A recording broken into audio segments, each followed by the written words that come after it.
This is Jamie Drummond for Good Food Revolution.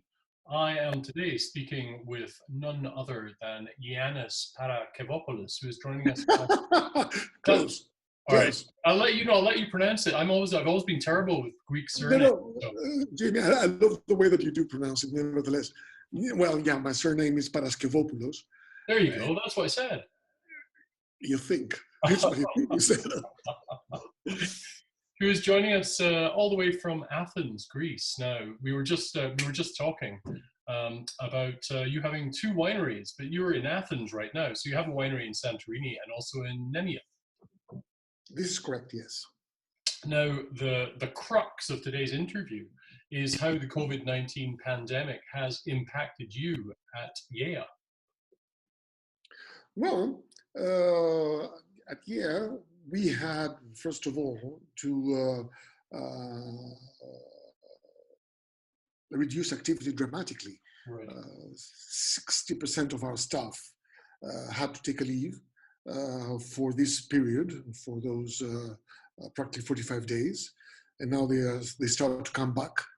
And what I can tell you for a fact is that we haven't sold a case of wine for the last 2 months. Since mainly our wines are mainly sold in restaurants and not supermarkets. So we have been battered by that sale-wise. And then on the other hand, obviously, the vineyards won't wait. There are things that need to be attended at this point, and we cannot just put them on hold. So the stuff that has remained, it's mainly the personnel that works in the vineyards. Yeah. Now, having said that about Gaia, I need to tell you that we are facing harvest, which is not that far away. It's like a few months from now. Yeah. And not just us, not just Gaia, but I was discussing with many of my colleagues, mainly on Santorini, which the harvest is really, really early. We start harvesting late July, early August, as you know.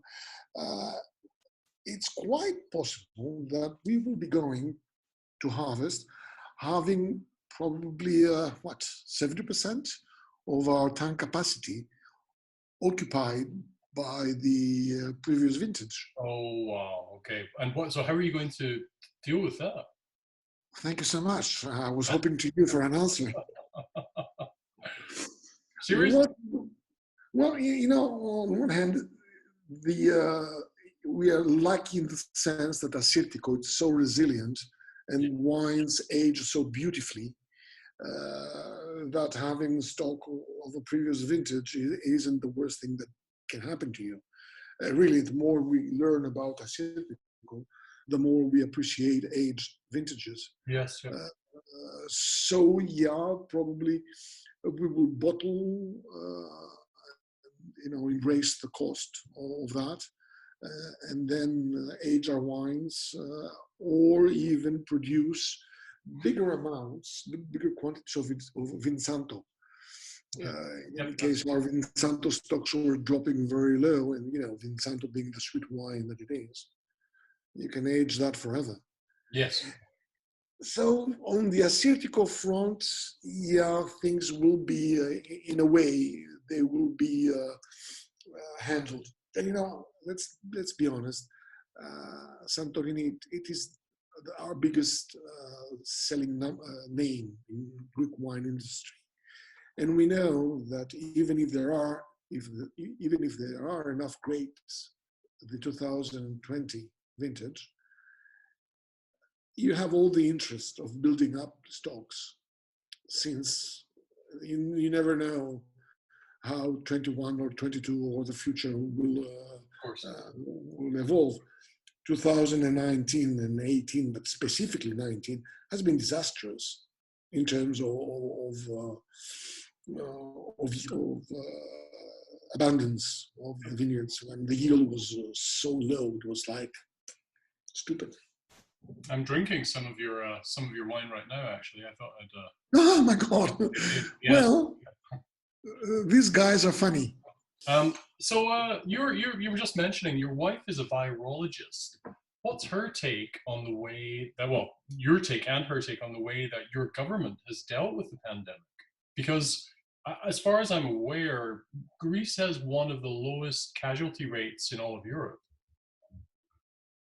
Yeah, true. And then also, if you read what it's been said in other countries right now about how where people should think of going on vacation, at least within Europe, Mm-hmm. Greece is top of the list. Yeah.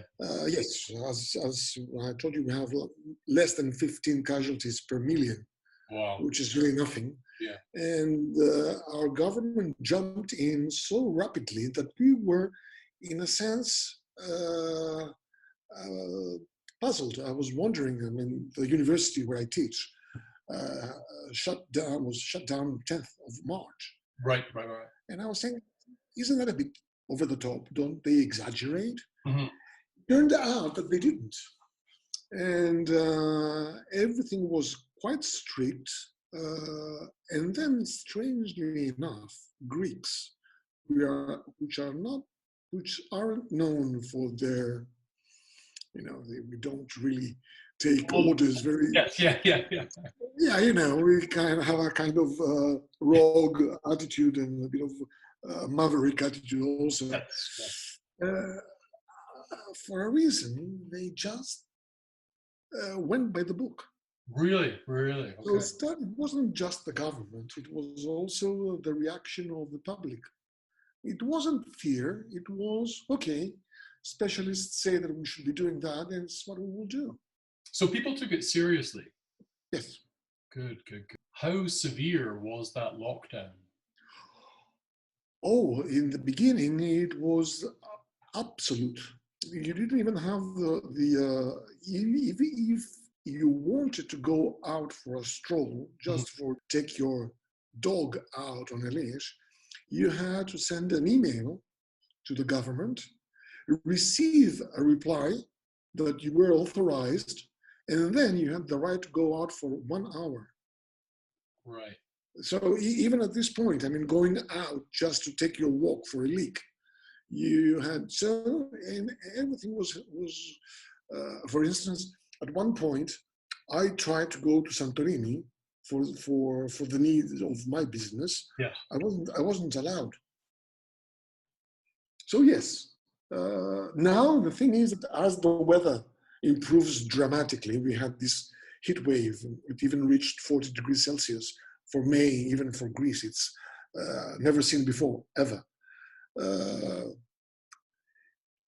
The public went massively to the seashore. Right, you can imagine. Yeah. Because it was like, we need to go into the water. We need to go swimming. So things got a bit out of hand. We'll see. How is the transmission rate? It's very close to zero. It's 0.15, but it's the result of this correct policy. Unlike your neighbors south of your border, which have been once again gone. Yeah, I know. And this guy will be re-elected. Oh. Well, the same could be said for the United Kingdom right now. Well, don't you find similarities? Oh, yes. Between these two gents? I'm laughing, but I shouldn't be. I still have lots of family back in the United Kingdom and lots of friends in the States. You're Scottish, right? Yes, that's right. Yeah. Yes, exactly. Yeah, I remember well. And even if I didn't remember, I mean, it's obvious that you have Scottish origin. Yeah. And their resemblance doesn't stop only in the color of their hair. Yes, yeah. It goes, unfortunately, far beyond. Yeah. Staggering. So with the easing of the lockdown within Greece, where are you at today? What are you allowed to do and not allowed to do? Well, now we start the reopening.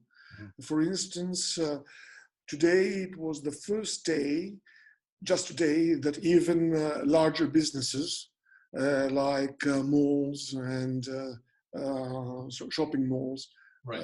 Were allowed, or for the believers, churches were allowed to open. And then also secondary school. It's up and running, but not primary school, Interesting. nor the faculty, nor the university. And from the following week, May 25th, Monday, restaurants Right. will start opening, but then under very, very strict rules that they will be implemented, like distance of 2 meters by law from one chair to another chair. So I don't understand how that's going to work in the restaurants, neither do I.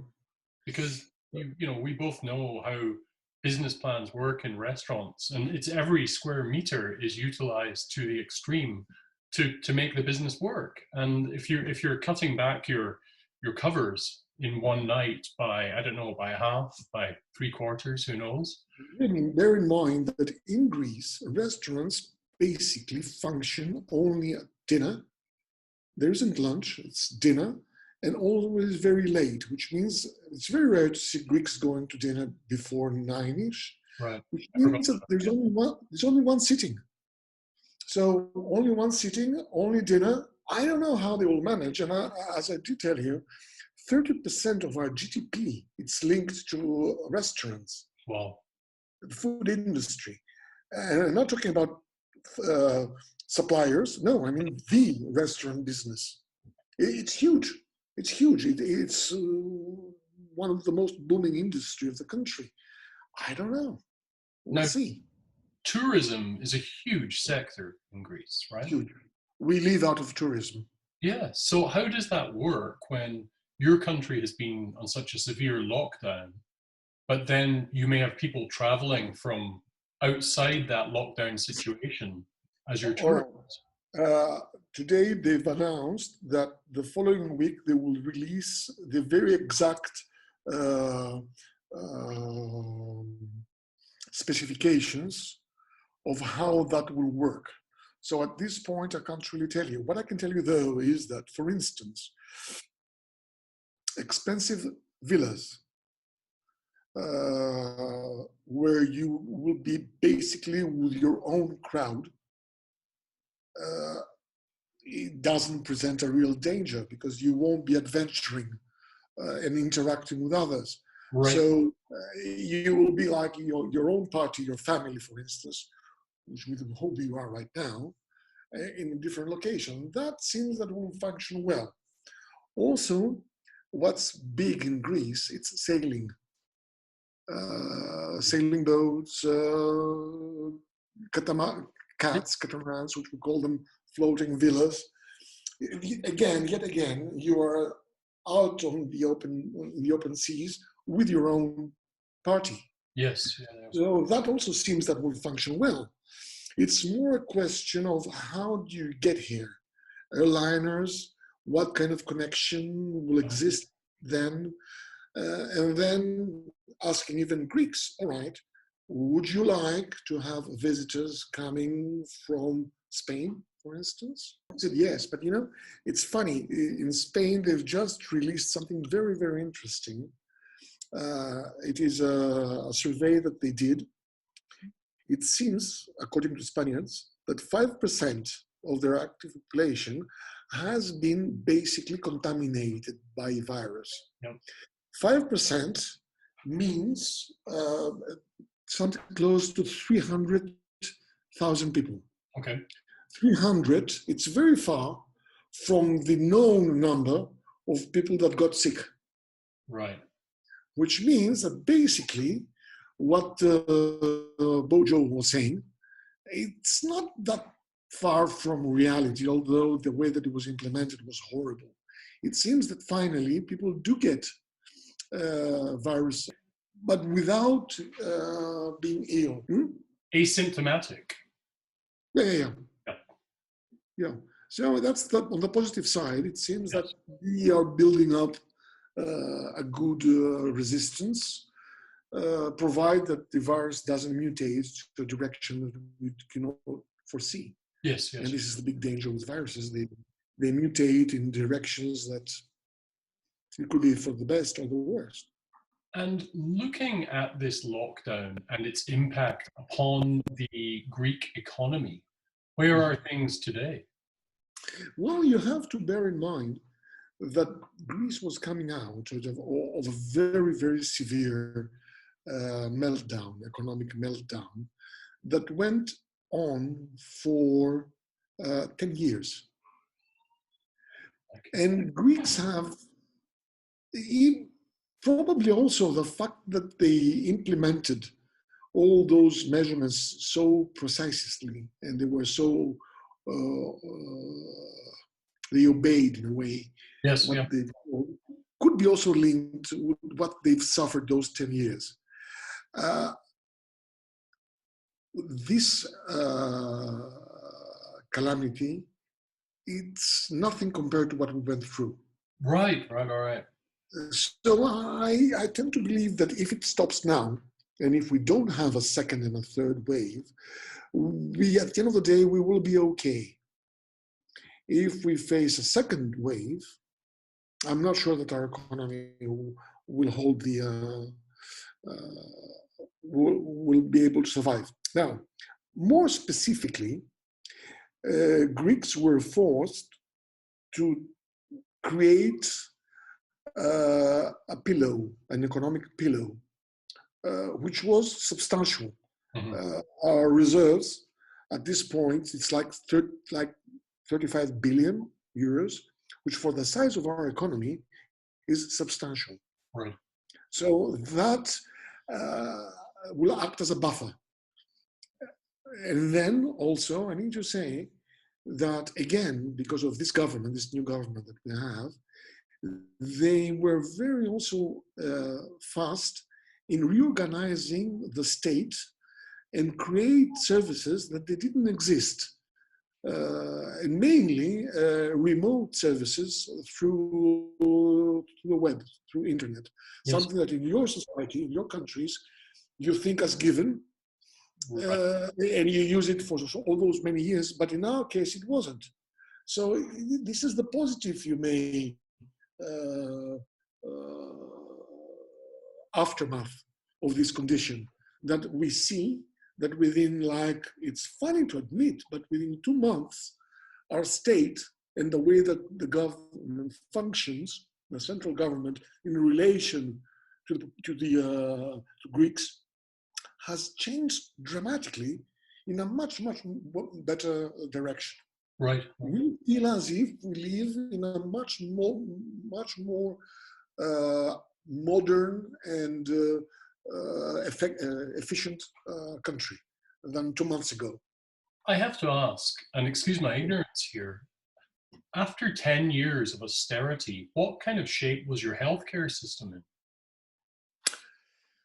You know, not very bright. And one of the reasons why the measurements have been so severe and so strict in implementation, it was the fact that the government knew that if things would go sour, our health system wouldn't be able to cope.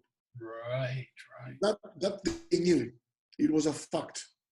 So they couldn't afford leaving things mellow. Yeah. They had to go the hard way. Right, right. And it's what they did, and it worked. It wasn't a bad system, but it wouldn't be, we're sure that it wouldn't be able to cope with that. I mean, in Greece we say that if you don't have money, then you will die. But then I'm asking you, isn't that true for so many other countries? Not Canada, fortunately. You have one of the world's best systems of healthcare, which right. We know about. But then the south of your border, things aren't that bright. Yeah. And the NHS, as fantastic as it may be, in order to be able to be admitted in a hospital, you're dead before you get the okay. Yeah. So, yeah, all countries are facing. Yes. Well, on a brighter note, what is the thing that you have missed most about your everyday life, thinking back to the years BC, before COVID-19? What do you miss the most? That's a nice way. Honestly, hanging out with buddies in restaurants. Yeah, I hear you. Yeah. Yeah. Basically, that's it. On the other front, I had a bit of more time with my family, which wasn't bad at all. I discovered Netflix, like everybody else, I guess. Anything you would highly recommend on Netflix? Yeah. Unorthodox. Oh, I was looking at that the other day. It's worth checking out. Oh, yeah. Okay. Oh, my God. It was really, really, really interesting. I really enjoyed it so much. Yeah. Then what else? A bit of bicycling. Right. But what I really missed was, and now what I really, really miss is the sea. From the following week, everything will be able to go again. Right. I sail. I'm in team. We do competition. So for us, sailing, it's a kind of therapy. Yes, I can see that. Instead of going to the shrink, we do sails. And it works. It works. And it keeps your mind sane. For a winemaker, it's important. Well, thank you very much for joining us at Good Food Revolution today. I really appreciate your time. It's good to see you again. And hopefully we can catch up with you at some point in a couple of months and see where everything's at in Greece. Come to Greece. It's a safe place. Oh, you never know. You never know. Cheers. Thank you very much for your time. Bye for now. Thank you. Have a good one. Bye.